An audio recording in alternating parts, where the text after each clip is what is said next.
Muy buenos días a todos los presentes. A continuación, mi grupo y yo vamos a exponer sobre el diseño, implementación y programación de los microcomputadores con los microprocesadores 8085 y 8086. A continuación, les paso con mi compañera Darla.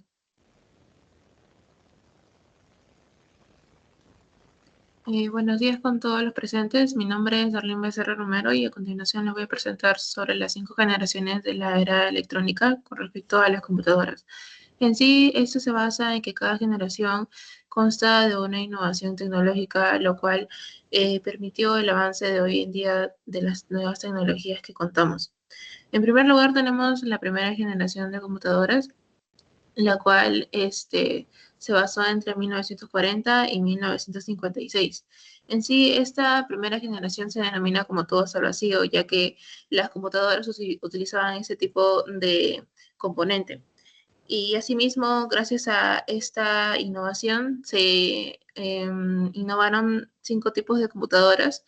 En primer lugar, teníamos la ENIAC, ya que fue el primer ordenador de propósito general y se utilizaron lo que son los tubos al vacío. En segundo lugar, tenemos el SBAC, que incluyó el primer programa diseñado para ser almacenado en memoria. En tercero sería el ETSAC, que incorporaba a gran escala las ideas del Dr. John von Neumann, el cual habla sobre el almacenamiento de programas en la memoria de la computadora. En tercer lugar tenemos la BINAC, la cual fue una de las primeras computadoras en utilizar la cinta magnética como memoria secundaria. Y por último tenemos lo que es el UNIVAC, el cual fue la primera computadora vendida comercialmente en Estados Unidos. Siguiente, por favor. En segundo lugar tenemos la segunda generación, la cual se basa entre 1955 y 1963, llamada transistores. En sí, aquí las computadoras dejaron de utilizar lo que son los tubos al vacío y se utilizaron los transistores. Y existieron 2 tipos de transistores. Tenemos los transistores de punta de contacto y los transistores de silicio. En sí, la diferencia entre estos dos sería el voltaje, ya que los transistores de punta de contacto tenían un menor voltaje y los transistores de silicio tendrían un mayor voltaje. Y en sí esto es muy importante ya que permite que el transistor sea más eficiente. Y gracias a esto se realizó la primera computadora completamente transistorada, la cual en sí ayudó a que las computadoras sean más rápidas y asimismo que la generación de calor sea menor. Y los primeros desarrolladores en hacer ese tipo de computadoras fue Bell Labs. El año de desarrollo fue 1954 y los componentes serían 700 transistores y apenas unas decenas de diodos. Y esta computadora se llamaba Tradic. Siguiente. En tercer lugar tenemos la tercera generación de computadoras que se basó entre 1964 y 1971, llamada circuitos integrados. Aquí los transistores tomaron un gran cambio y se incorporaron a un circuito integrado. Esta tercera generación en sí basó en que los transistores fueron minimizados y puestos en placas de silicio, lo cual ayudó a mejorar la eficiencia de las computadoras. Dado esto, se desarrolló la primera computadora. En sí fue desarrollada por IBM y el año de desarrollo fue en 1964. Los componentes que tenía serían circuitos integrados, eh, compatible con diferentes configuraciones de memoria y periféricos. Y las características fue que fue la primera familia de computadoras con arquitectura compatible en toda la línea. Siguiente. Ahora la cuarta generación de computadoras fue entre 1971 y 1988. Aquí los circuitos integrados pasaron a una nueva innovación, la cual serían los microprocesadores. En sí, los microprocesadores son el cerebro de la computadora y en sí el primero que fue el que se encargó de desarrollar estos microprocesadores fue Intel. No, fue Intel Corporation. Y el nombre que llevó ese microprocesador sería Intel 4004. El año de lanzamiento fue en 1971. Los números de transistores que contenías eran 1200, la arquitectura era de 4 bits y la frecuencia de reloj del CPU era 740 Es la siguiente. Y por último tenemos la quinta generación. En la quinta generación en sí no se veían tantas innovaciones, sin embargo, cabe resaltar algunas de las innovaciones que se presentaron en esta generación. Una de las grandes innovaciones fueron la macrocomputadora o la gran computadora, que tenía como nombre Cray 1. El año de desarrollo fue 1971. Las dimensiones eran de 26 metros de ancho y 20 pies de alto y contenían 90 kilómetros de cables. La memoria era un semiconductor con capacidad de 1 millón de palabras y un tamaño de palabras de 64 bits. Y el desarrollador fue Seymour Cray para Cray. Y en sí, no obstante, también es importante recalcar que a pesar de a pesar de algunas innovaciones, surgieron nuevas tecnologías como la holografía, la robótica, las redes neuronales, las fibras ópticas, entre otras más. Bueno, para la parte que vendrían a ser las hojas técnicas de los microprocesadores 8080, 8085, 8086 y la familia de los microprocesadores Pentium, se los voy a hablar yo. La siguiente diapositiva, por favor. Primero vamos a hablar con los primeros procesadores de la empresa Intel. Son la evolución inicial de la arquitectura por 86. Fue desarrollada por Intel desde mediados de los años 70 hasta finales de los 80, siendo las bases del cómputo general moderno y la columna inicial para sistemas operativos como MC2 o las versiones de Unix Linux para PC. El primero es el procesador 8080 que se creó en 1974 con una arquitectura de 8 bits, una frecuencia de 2 a 3 MHz, 6000 transistores, una memoria direccional de 64 kilobytes, un bus de datos de 8 bits y usaba diferentes voltajes, pero el más común era de más de 5 voltios. Este fue el primer microprocesador de uso general, siendo la base de la computadora CPM y Altair 88000. Eh, el siguiente vendría a ser el Morcero 8085, que se creó en el 76, con una arquitectura también de 8 bits, una frecuencia que variaba entre 3 a 6 MHz, usaba 6500 transistores, con una memoria direccional de 64 kilobytes, un bus de datos de 8 bits y un voltaje único, en este caso, de más de 5 voltios. Fue principalmente usado en ocasiones y sistemas industriales, requiriendo solamente un voltaje de diferencia, a diferencia de su procesador, que necesitaba tres diferentes. Eh, el siguiente vendría a ser el 8086, que se creó en el año 1978 con una arquitectura de 16 bits, frecuencia de 5 a 10 MHz, 29.000 transistores, una memoria direccional de 1 MB entero, bus de datos de 16 bits y un voltaje que también era mayor a 5 voltios. Fue la base para la arquitectura del por 86, pero no fue usado masivamente hasta su evolución posterior y introdujo un megabyte de memoria y el segmentado de este. Eh, el cuarto vendría a ser el 8088, que se creó en el 1979. Usaba una arquitectura de 16 bits internos, 8 bits externos, y una frecuencia de 4.77 a 10 MHz, 29.000 transistores, una memoria direccional de 1 MB, un bus de 8 bits externos y un voltaje también de 5 voltios. Fue el procesador usado en la PC de IBM en 1981 y usaba un bus de 8 bits externo para abaratar costos, pero internamente era de 16 bits como su predecesor. Siguiente diapositiva, por favor. El quinto vendría a ser el 80-286, que se creó en 1982. Usaba una arquitectura de 16 bits, una frecuencia de 66 a 12.5 MHz, 55.000 transistores, de nuevo una memoria direccional de 1 MB, un bus de datos de 16 bits o 8 bits dependiendo de la versión, y tenía más de 5 voltios. Este procesador no fue popular en PCs, pero sí en sistemas industriales y militares, integrando funciones como temporizadores y DMA, reduciendo costos en componentes externos. El sexto vendría a ser el 80-286, que se creó en 1982. Tenía una arquitectura de 16 bits, una frecuencia de 6 a 25 MHz, 13.400 transistores, una memoria direccional de 16 megabytes, un bus de datos de 16 bits y un voltaje de más de 5 bits, de más de 5 voltios. Fue el motor del IBM PCAT, la primera PC que integraba con modo protegido por el microprocesador en sí. Aunque tener el modo protegido, algunos sistemas operativos como MC2 seguían usándolo en el modo real por el tipo de contabilidad del microprocesador. El séptimo vendría a ser el 80-836, que se creó en 1985, tenía una arquitectura de 32 bits, una frecuencia de 12 a 40 MHz, 27.500 transistores, una memoria direccional de 4 gigabytes físicos y 64 terabytes virtual, bus de datos de 36 de 32 bits en su versión de X y 16 bits en su versión de X. Usaba un voltaje de más de 5 voltios en su versión de X y de 3.3 voltios en su versión de SX, y permitió el desarrollo de algunos SOs modernos gracias a su MMU y su modo protegido de 32 bits que venía integrado.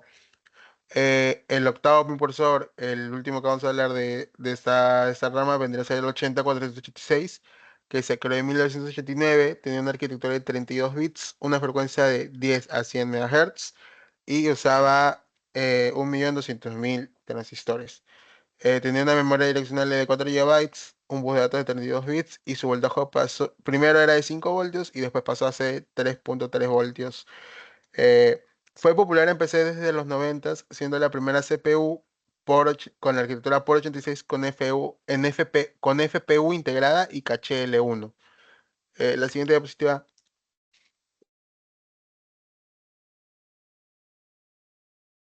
La familia, bueno, pasamos ahora con la familia de procesadores Pentiums, que marcó el salto de Intel al mercado masivo de cómputo de escritorio de alto rendimiento a partir del 1993. Pentium al inicio era una marca, ¿cómo decirlo?, de gama alta de la rama de mi procesadores Intel. Y aunque sí es una marca un poco activa para algunos procesadores, ya es más gama de entrada media y baja. El primero vendría a ser el Pentium P5, que se fue creado en 1993 con una arquitectura de 32 bits superescalar, frecuencia de 60 a 200 MHz, usaba 3.100.000 transistores, una memoria direccional de 4 gigabytes, un bus de datos de 64 bits externos, un voltaje de 5 voltios que luego pasó a 3.3 voltios o 2.8 voltios dependiendo de la versión. Y fue un microprocesador que no fue popular en algunas PCs, pero sí en sistemas industriales y militares. El Pentium Pro P6 fue la siguiente, que fue creado en 1995, una arquitectura de 32 bits, una frecuencia de 150 a 200 MHz, usaba 5.500.000 transistores y tenía un caché L1 de 16 kilobytes que estaba dividido en 8 y 8, y un caché L2 de 256 kilobytes o 512 kilobytes dependiendo de la versión.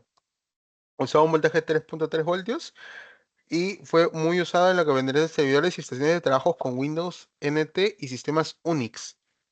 El tercero, el Pentium MM5 o P55C, fue creado en 1997, una arquitectura de 32 bits, una frecuencia de 166 a 233 MHz, eh, 4.500.000 transistores y su caché L1 estaba dividido en 32 kilobytes que estaban divididos en 16 más 16. Usaba un voltaje de 2.8 voltios y fue usado en PCs de gama media alta de la época entre 1997 y 1999. Fue muy popular en lo que vendría a ser en oficinas y hogares y PCs de escritorios.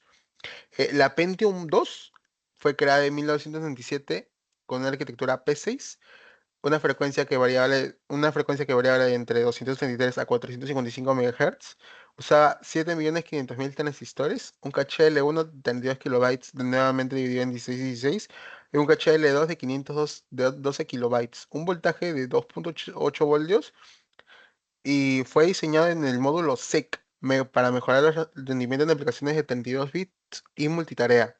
Siguiente diapositiva, por favor. El Pentium 3 fue creado en 1999. Usaba una arquitectura P6 como su anterior, pero mejorada. Una frecuencia que variaba entre 450 MHz y 1.4 GHz. Usaba 9.500.000 transistores y estaba dividida entre un caché L1 de 32 kilobytes dividido en 16 y 16 y un caché L2 de 256 kilobytes. Tenía un voltaje de 2 voltios y tenía un mayor ancho de banda de memoria, excelente escalabilidad y rendimiento por vatio. El sexto vendría a ser el Intel Pentium 4, que fue creado en 1999 con una arquitectura NetBurst, una frecuencia que variaba entre 1.3 GHz, 3.8 GHz y usaba 4.200.000 transistores, no, 42 millones de transistores, un caché L1 de 20 kilobytes, un caché L2 de 256 kilobytes y un voltaje de 1.7 voltios. Tenía un alto rendimiento en aplicaciones optimizadas para SSE y HT y se desarrolló para escalar a frecuencias muy altas. El séptimo vendría a ser el Intel Pentium M, que se creó en el 2003. Su arquitectura era una evolución de la arquitectura P6, una frecuencia de 900 MHz y 2.26 GHz con 5.500.000 transistores. Estaba dividido entre un caché L1 de 64 kilobytes de 32 y 32 y un caché L2 de 1 megabyte. Su voltaje no superaba el 1 voltio y fue mucho más eficiente que su predecesor en rendimiento y fue la base técnica de los procesadores Intel Core 2006.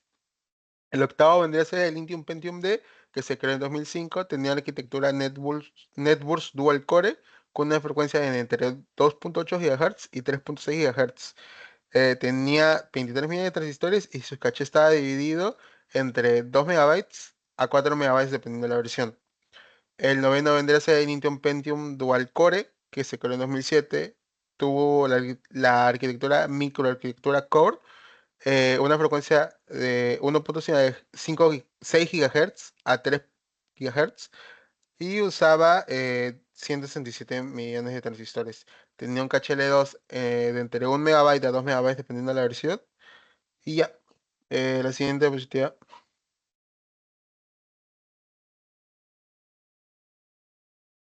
Muy buenos días a todos los presentes. Ahora comenzaré dando una breve descripción detallada sobre los periféricos de entrada, salida, los periféricos mixtos, a la vez los periféricos de almacenamiento y de comunicación.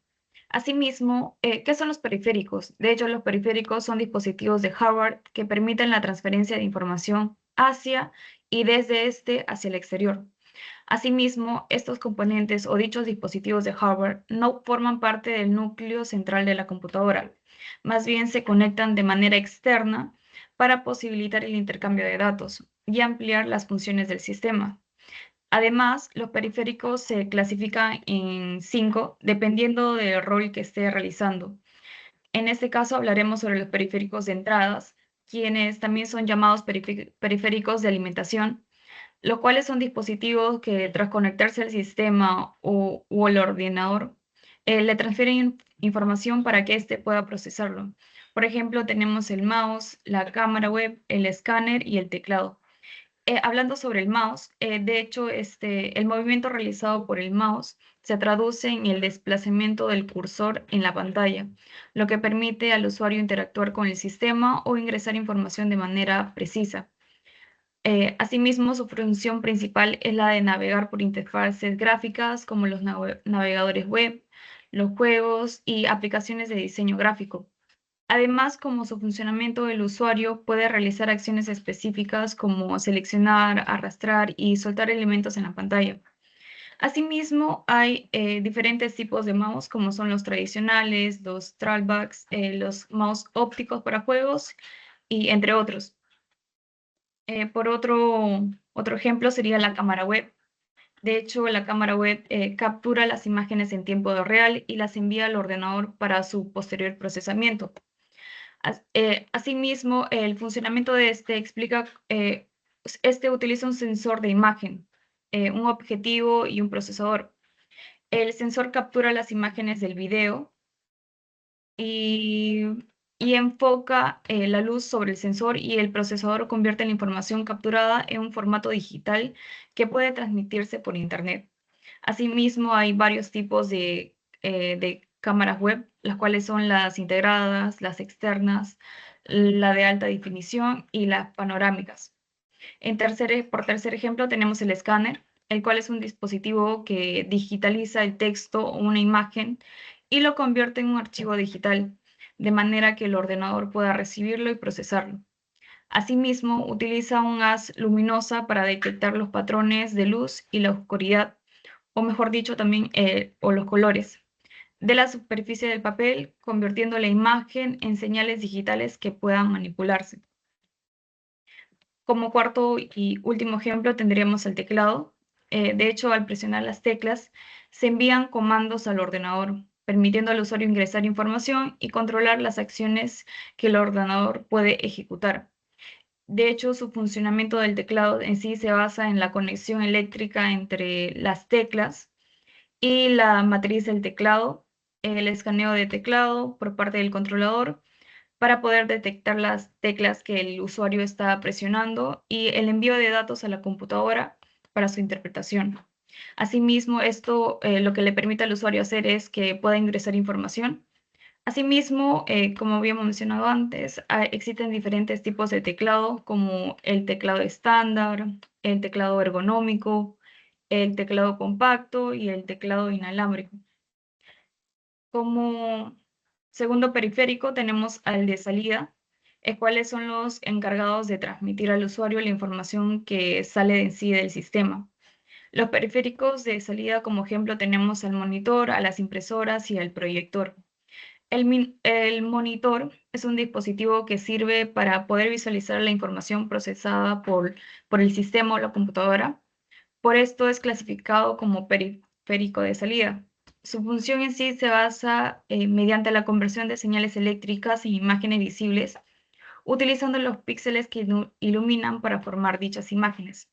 Asimismo, existen varios tipos de monitores, las cuales son la LCD, los cuales son monitores delgados y energéticamente eficientes, el LED, que es una mejora del LCD, pero con mejor brillo y contraste, el OLED, que serían colores más vibrantes y los negros más profundos. En los monitores curvos tenemos que son diseñados para mejorar la inmersión visual en sí del usuario, y los monitores gamer, que son una combinación de una pantalla que se actualiza rápido y un mínimo retraso entre la acción del jugador y lo que aparece en la pantalla. Algunas características del monitor que lo diferencian en sí de un televisor son la resolución y la densidad de los píxeles, el tiempo de respuesta, la conectividad, entre otros. Como segundo ejemplo tenemos las impresoras, la cual transforma la información digital en un formato físico permanente, como por ejemplo el papel. Asimismo, sus funciones dependen del tipo de impresora que se esté utilizando, en los cuales son la impresora láser, la impresora de inyección de tinta, la impresora de tanque de tinta, la impresora toner, entre otros. Como último ejemplo de un periférico de salida tendremos al proyector, que sí que es un dispositivo que recibe la información del sistema computarizado y la representa gráficamente. En lugar de emitir en una pantalla, los proyectores proyectan la información como haces de luz y en superficies más grandes, como serían las paredes. Asimismo, existen diferentes tipos de proyectores, tales como los proyectores de negocios, que se utilizan comúnmente en la configuración de oficinas para presentaciones y reuniones. Luego tenemos los proyectores de tiro corto, que son para mostrar imágenes grandes e incluso cuando se colocan relativamente cerca de la pantalla o la pared. Asimismo, tenemos el proyector de alcance ultracorto, que son, al igual que los proyectores de alcance corto, estos dispositivos se pueden colocar muy cerca de la pantalla o la pared. A menudo solo son pocas pulgadas de distancia. Luego mencionando los periféricos mixtos, los cuales son la combinación entre los periféricos de entrada y los periféricos de salida. Algunos de los ejemplos tenemos las impresoras multifuncionales. Cabe mencionar que anteriormente ya habíamos mencionado las impresoras, pero en este caso la impresora multifuncional permite la entrada y salida de datos. Sus funciones que normalmente tendría que hacer son con distintos dispositivos o equipos, como puede ser imprimir, escanear, copiar, y en algunos casos puede enviar fax. Permite ahorrar espacio porque no necesitas tener separadas distintos equipos.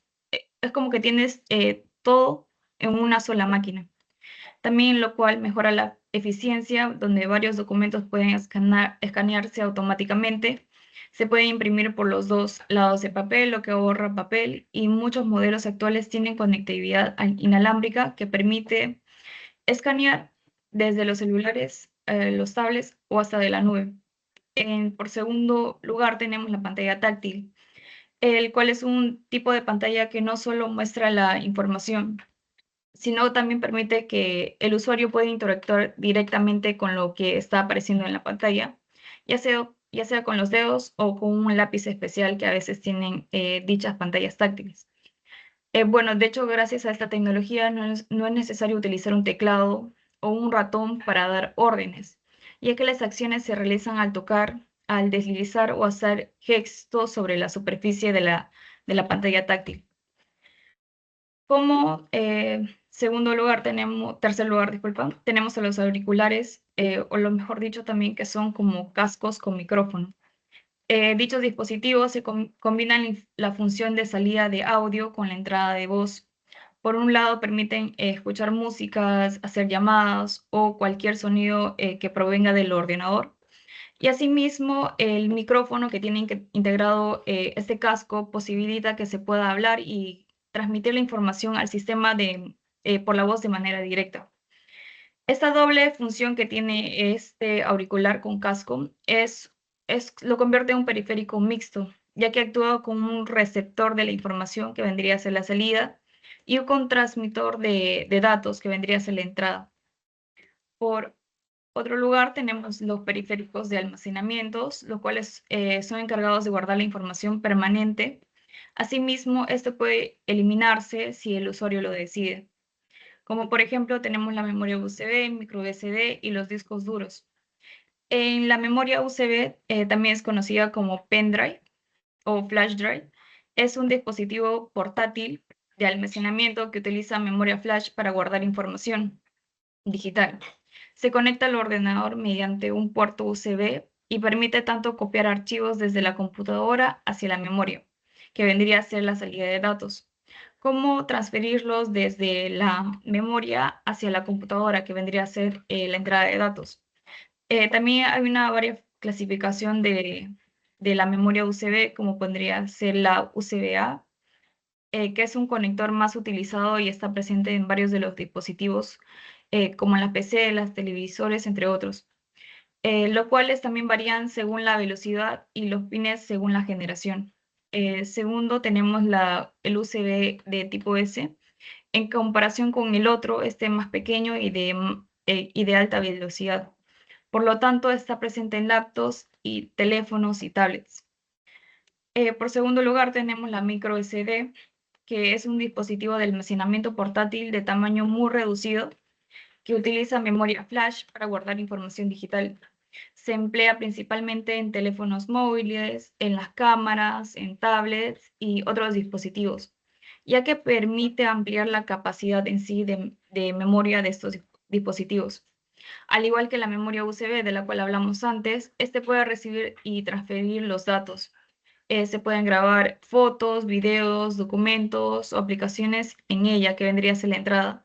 Y también puede reproducirlas o copiarlas en otro dispositivo, que vendría a ser la salida.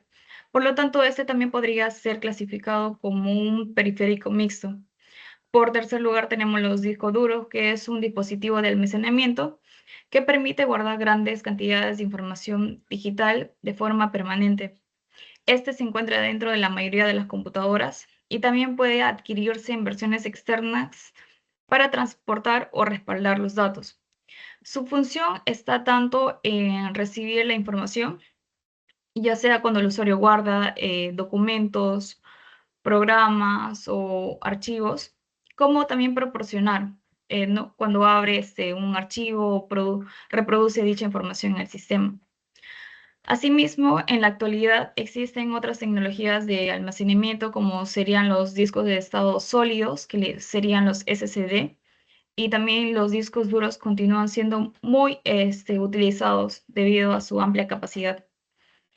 Por último, tendríamos los periféricos de comunicación, los cuales son aquellos dispositivos que permiten que la conexión del ordenador con otros dispositivos informáticos. Como primer ejemplo tenemos el router, que es un dispositivo que permite que la información circule entre diferentes equipos y redes. Su función principal está en recibir los datos que provienen de Internet y distribuirlos a los dispositivos conectados, ya sea por cable o de manera inalámbrica. De esta manera posibilita que las computadoras, los teléfonos o impresoras o cualquier otro dispositivo puedan, compartan una misma conexión y se comuniquen entre sí. Además, cumple un rol clave en la organización de la red, pues se encarga de enviar la información por la ruta correcta y ofrecer seguridad básica frente a accesos no autorizados. Como último ejemplo, tenemos el switch, que es un dispositivo que conecta varios equipos dentro de una misma red local, que vendría a ser la LAN, como las computadoras, impresoras o servidores.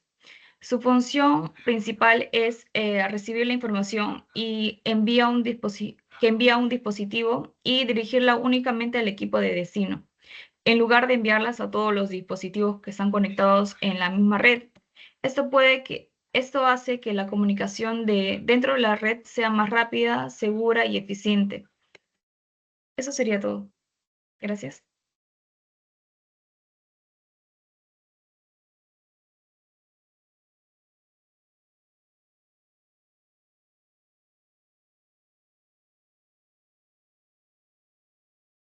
Bueno, para lo que viene a ser la parte 4, que es la parte de diseño, diseño de las computadoras con microprocesadores 8085, 8086. Primero tenemos que definir qué es un diseño de una computadora. Este está basado en microprocesadores representando la materialización práctica de la arquitectura de computadoras, que implica la integración armónica de tres subsistemas fundamentales: la unidad central de procesamiento, CPU, la memoria y los módulos de entrada y salida. Todos estos interconectados a través de un sistema de buses compartidos.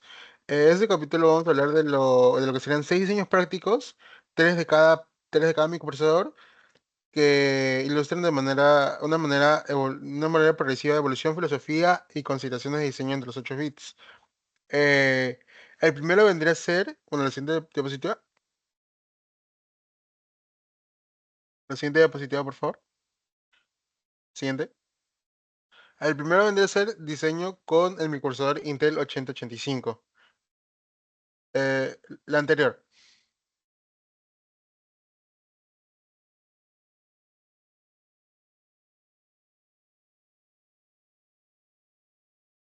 El primer diseño vendría a ser un diseño manera económico, que vendría a ser el Intel 85, que es un microprocesador de 8 bits de bajo consumo y arquitectura simple, ideal para aplicaciones de control y sistemas embebidos monousuario. Su voz de dirección a 16 bits lo limita, y el espacio de direccionamiento a 64 kilobytes, pero su simplicidad lo hace muy robusto y fácil de implementar. El primero vendría a ser el diseño mínimo 8085, que vendría a ser la configuración más básica y esencial para que el 8085 ejecute código, sirviéndolo como el núcleo de cualquier sistema más complejo. Los componentes claves vendría a ser el microprocesador 8085, un cristal de 3 a 6 MHz conectado a los pines X1 y X2, el latch 74LS373, resistencias de pull-up para el bus, circuito RCD reset en el pin de reset-in. La principal complejidad radica que en el bus de direcciones o datos multiplexeado, AD0, AD7, el pin ALE, que vendría a ser el Address Latch Enable, indica cuánto las líneas AD0, AD7 contienen la dirección válida, o sea, el byte bajo. El Latch 74LS373 captura y mantiene esa dirección en el flanco de bajada de ALE, liberando las líneas para su uso como bus de datos durante el resto del ciclo de la máquina. Las líneas de dirección A8 a la A15 no están multiplexadas y salen directamente del microprocesador. Su funcionamiento es básico. El sistema genera las señales de control RD y WR directamente desde los pines correspondientes del 85. La señal IOM distingue entre los ciclos de accesos a memoria bajo y AES alta, dirigiendo estas señales de control al subsistema correcto. Ahí hay una imagen de cómo estaría funcionando este diseño. El segundo diseño vendría a ser un sistema 8085 con expansión de memoria y una tarjeta de desarrollo para la entrada y salida. Este diseño expande el sistema mínimo para incorporar una memoria no volátil o una RAM, una memoria de lectura-escritura o una RAM. El anterior era un ROM, y puertos de entrada-salida programables, formando una tarjeta de desarrollo completa. Los componentes clave de este tipo de diseño vendrían a ser el 8085, el H64LS373, la EPROM 2764 de 8 kilobytes, la RAM 6264 de 8 kilobytes, el PPI 8255A y el decodificador de direcciones 74LS138. La descripción técnica vendría a ser que el decodificador 74LS138, el 328 decoder, toma la línea de dirección alta, que vendría a ser la A13, la 14 y la A15, y genera hasta 8 señales de selección de chip CS, cada una activada en un estado bajo. Cada señal CS activa un dispositivo específico, ya sea la EPROM, la RAM o el microprocesador, en un rango exclusivo de direcciones de memoria definido por la combinación binaria de sus entradas de selección. Su funcionamiento es tal que la EPROM o la memoria Red Online Memory almacena el programa inicial, ya sea en el monitor, en la BIOS o en el firmware.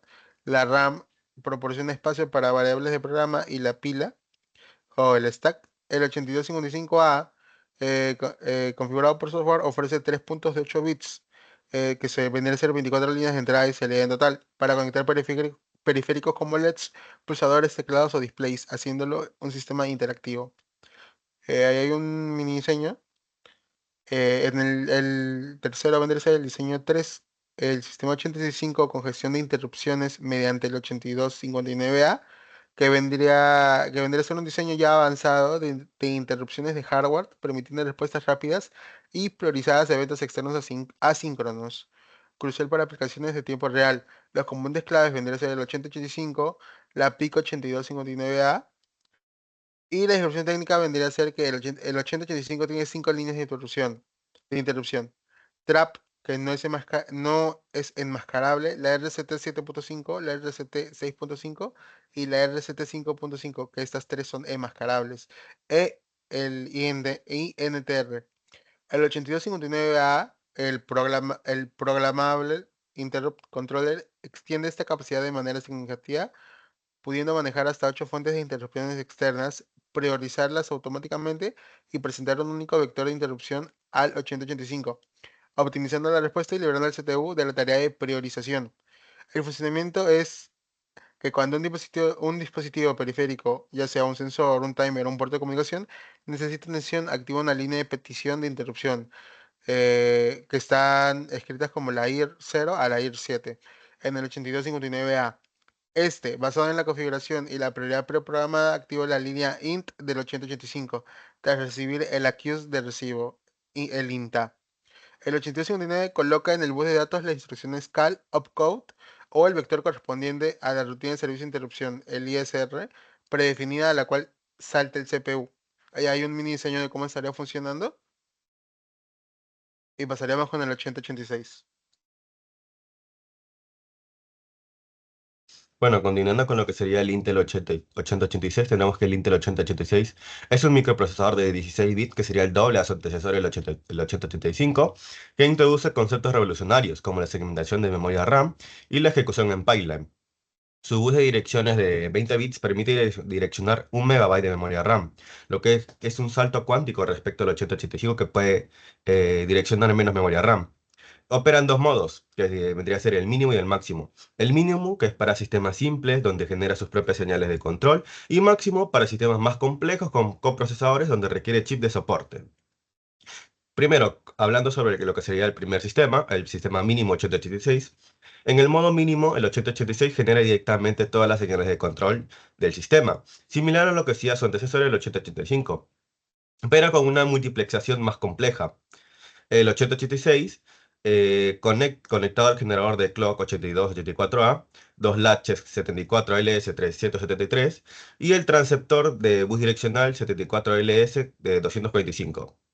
Ahora, ¿qué sería la multiplexación? La multiplexación es más compleja. El AD15 y el AD0 llevan dirección y datos y llevan los 4 bits de dirección alta, lo que vendría a ser el A16 y el A19, e información de estado, que vendría a ser la S3 al S6. Se requieren dos latches para multiplexar toda dirección, y el transceiver controla la dirección del flujo de control de datos en el bus y lo aísla cuando no está en uso. Ahora, en cuanto al funcionamiento, El pin MN y MX debe estar conectado al BSC para habilitar el modo mínimo. Las señales MIO, RD y WR se combinan lógicamente para controlar las operaciones de lectura y escritura en memoria y en memoria ES. El 8284A genera la señal de clock estable, llamada también CLK, y sincroniza el reset para el sistema, lo que vendría a ser la pilita. Ahora, continuando con lo que sería el sistema 8086 con el coprocesador matemático 8087, el 8087 es un Numeric Data Processor, que vendría a ser un NDP, eleva exponencialmente el rendimiento del sistema en operaciones matemáticas de punto flotante, aritmética de enteros largos y funciones trascendentes. Una descripción técnica vendría a ser que ambos procesadores se conectan en el mismo bus de sistema y reciben las mismas instrucciones y el mismo clock. El 8086 y el 8087 monitorean la cola de instrucciones simultáneamente, mientras que el 8087 identifica y ejecuta el conjunto de instrucciones numéricas, mientras que el 8086 procesa las instrucciones generadas. La línea reques-gran se utiliza para que el 8087 pida control y se conecte al pin test del 8086 para que éste espere a que el coprocesador termine una operación muy larga. Ahora, en cuanto a su funcionamiento, tendríamos que la colaboración es transparente para los programas cuando se ejecuta una instrucción del 8087 y que éste se apodere de los operandos de la memoria, usando el protocolo RQGT, y realiza el cálculo de forma autónoma, aunque algunos software solo ven un conjunto de instrucciones extendidas sin preocuparse por la gestión del hardware. Y por último, el sistema multiprocesador con el 8086 en modo máximo. El modo máximo permite construir sistemas complejos con múltiples procesadores, llamado también maestro de bus, compartiendo recursos, lo que vendría a ser la memoria RAM, a través de un arbitraje controlado. Componentes clave como el 8086, coprocesador del bus 8288 y el arbitrio de 8289. Una descripción técnica vendría a ser que en modo máximo el 8086 genera señales de control directas. En su lugar, emite códigos de estados que indican el tipo de ciclo de bus en curso. El chip 8288 decodifica estos estados y genera las señales de control de memoria y el timing preciso. El 8289 implementa protocolos de arbitraje para permitir que otros maestros de bus, como el 8086 o el 8089, soliciten el control del bus del sistema cuando el 8086 actual libera usando las líneas reset. Y en cuanto a su funcionamiento, tendríamos que el 8089 es un procesador de ES especializado y que descarga el 8086 de tareas intensivas de transferencia de datos, como lo tendrían el control de discos o controles de redes. Ahora, cuando el 8089 necesita acceder a la información de la memoria mediante un DMA, o también llamado Direct Memory Access, negocia el control del bootstrap en el 8082. Este diseño es un precursor directo de las arquitecturas multiprocesador y multinúcleo modernas. Siguiente, por favor.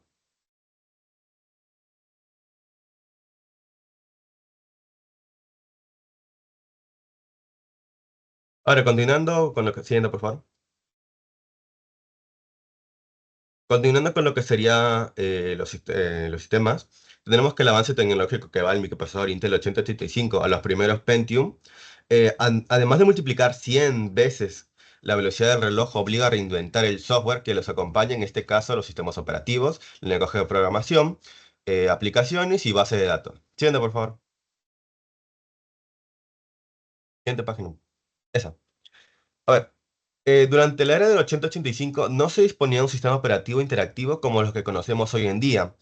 Eran más que nada código puro. El microcontrolador arrancaba directamente el programa aplicativo desde un ROM o era cargado por un monitor de tan solo 256 a 512 bytes, residente en EPROM, que leyendo un sintate puerto sería colocado el código RAM y cedía el control. No existía la gestión de archivos como lo conocemos hoy en día, como sería el explorador de archivos en Windows, Mac y Linux, tampoco multitarea ni protección de memoria. Con la aparición del 8086 aparecieron los primeros sistemas operativos comerciales. El CPM86 ofrecía un núcleo de menos de 8 kilobytes y manejaba disquetes FAT12, mientras que el siguiente año Microsoft presentaría su primer sistema operativo llamado MS2 1.0, que hereda FAT y añade la API Pin 21H. Y a partir de la versión 2.0 en 1983, soporta lo que serían los subdirectorios, que vendrían a ser los archivos, y lo que sería en Linux. Ambos sistemas funcionaban en modo real, sin protección de memoria y con un límite de 1 megabyte direccionable. El 80-286 introduce el modo protegido de 16 bits y 4 niveles de privilegio. Aparecen los sistemas operativos Zenith 2.0 y Concurrent 2 286, que ofrecen multitarea cooperativa y segmentos de 64 kilobytes, aunque carecen de paginación de memoria. El salto al 386 en 1985 marca un punto de inflexión. Incorpora paginación de 4 kilobytes, descriptores globales y locales, y cambios de tarea en hardware. Con la llegada de Windows 3.0 en 1990 y OS 1.3, estos sistemas operativos aprovechan el modo protegido plano de 32 bytes, mientras que Minix 1.5 demostraba un kernel Unix modular sobre PC estándar. El 80-486 consolida el MMU integrada y 8 kilobytes de caché L1. Ahora, con la llegada de Windows 3.11 for Workgroups, añade la red peer-to-peer y que es totalmente de 32 bits, y con la llegada de Linux 0.99 junto a FreeBSD, que es un sistema operativo actual que todavía se sigue viendo en el día de hoy, implementa memoria virtual con demanda paging, lo que se quería conocer como la VRAM. Ahora, como último punto, con la llegada del Pentium en 1993, duplica la unidad de enteros, añade el bit dirty para swap eficiente, páginas de 4 megabytes y anillo 0.3.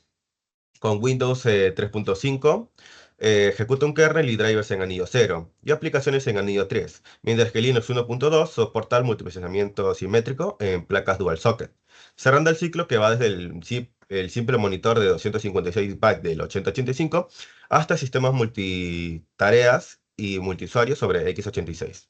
Siguiente página, por favor.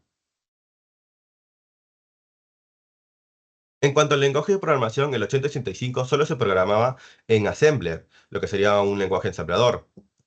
El 8085, el 8086, 8088 es donde aparece el MASM, que vendría a ser el Microsoft Macro Assembler. Y surgen los primeros compiladores de C, MSC 3.0 y Turbo C 1.0. Con la llegada del 82-86, crece el uso de C Pascal, Turbo Pascal 4.0 y Fortran 77, con una limitación de 64 kilobytes. Con el 80-386 permite código en 32 bits, como lo podría ser el C++, el Surface 2.0. Y es el uso de ensamblador protegido que aparece en los primeros scripts en Peer 3.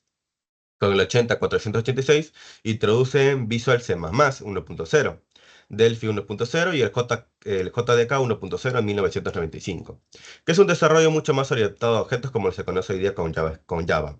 Y con Pentium, con Pipeline y MMX, soporta Visual Basic, Java 1.1 y Python 1.5. Los compiladores optimizan instrucciones de caché L1. Se completa la transición del ensamblador a 8 bits a lenguajes de alto nivel. Siento, por favor. En cuanto a las aplicaciones, también tendremos que el 8085 solo destiene sus 8 bits a sistemas embebidos, control de semáforos, terminales POS y cajas registradoras. No hay aplicaciones de escritorio. El 8086, 8088 da origen a la ofimática personal, como lo podría ser Lotus 123, Release 1 en 1982, WordStar 3.3 y DBase 11. DBase 2, digo, perdón, que gestionan hojas de cálculo, texto y datos en DOS.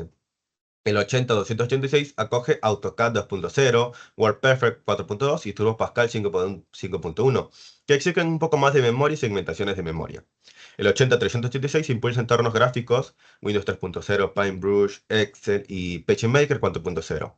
Aprovechan mucho más lo que sería el modo protegido de este microprocesador. El 80-486 soporta Netscape Navigator 1.0, CorelDRAW 5, DOM 1.1, que utilizan el FPU y la memoria virtual del sistema. El Pentium, con su potencia superescalar, ejecuta suite de 32 bits, como lo podría ser el Microsoft Office 95, Photoshop 4.0, Quack y el navegador Internet Explorer, lo que hoy en día se conocería como el Microsoft Edge. Siguiente, por favor. Bases de datos. El 8085 carece de modelos de bases de datos. La información reside en EPROM o cintas planas sin estructura relacional. El 8086 ve nacer lo que sería DBase 2 en 1983 y su archivo .df, indexado claramente, seguido por Clipper Summer en el 1987, que compila programas de gestión. El 80-286 adopta Paradox 2.0 y Rebase 5000, que usan índices B+, y bloquean registros. El 80386 permite bases de 32 bits, Oracle 5.1b para DOS y Microsoft SQL Server 1.0 que sería lanzado en 1989 sobre OS 2. Ambos con el lenguaje SQL y transacciones.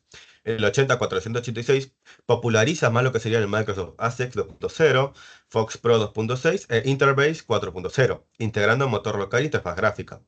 El Pentium consolida lo que sería el cliente-servidor SQL Server 6.5, el MySQL 3.19 y Postgres SQL 6.0, que ofrecen ODBC o JBC, que vendría a ser una concurrencia multihilo y procedimientos almacenados, cerrando el arco desde archivos planos de 8 bits hasta motores relacionales de 32 bits con acceso concurrente.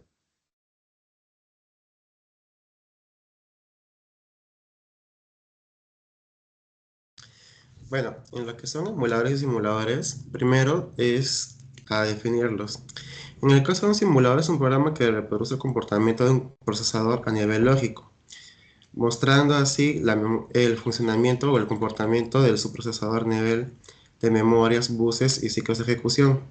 Y su propósito general es el educativo, que permite comprender cómo funciona el hardware sin necesidad de contar con él físicamente.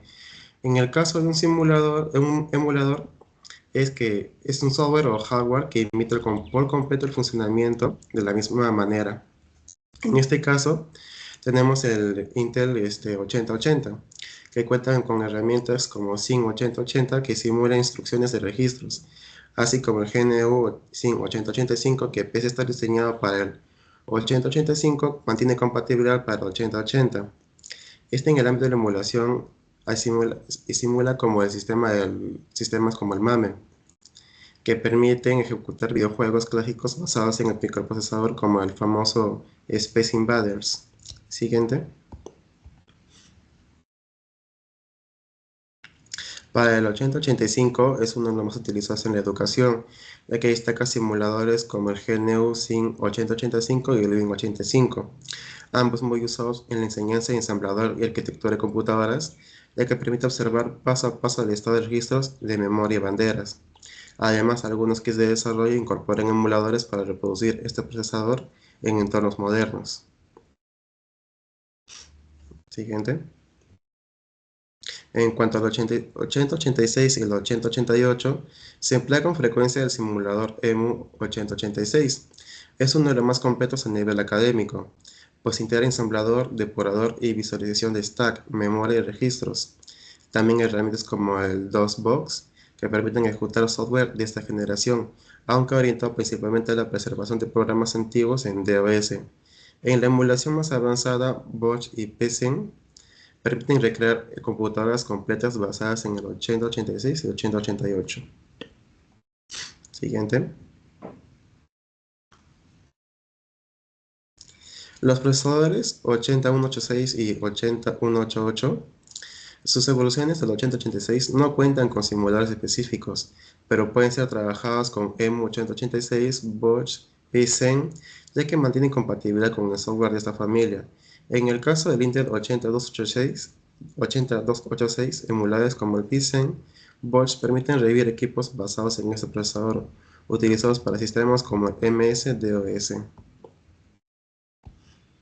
Siguiente.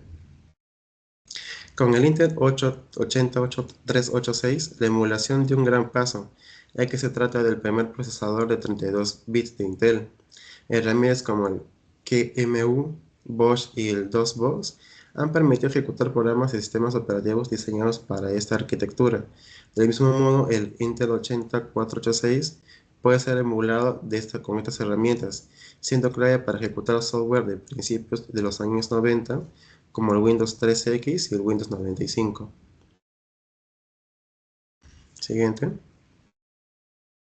En la familia Pentium, que marcó un salto hacia la informática moderna, cuenta con mayor cantidad de opciones de emulación y virtualización. Herramientas como el QEMU, PCIe, VMware, VirtualBox permiten crear computadoras Pentium 1 completas, capaces de ejecutar sistemas operativos como el Windows 95, Windows 98 o incluso distribuciones tempranas de Linux. Esto permite no solo la preservación del software histórico, sino que también la posibilidad de estudiar cómo evolucionaron los sistemas operativos y lenguajes de programación de este periodo. Gracias.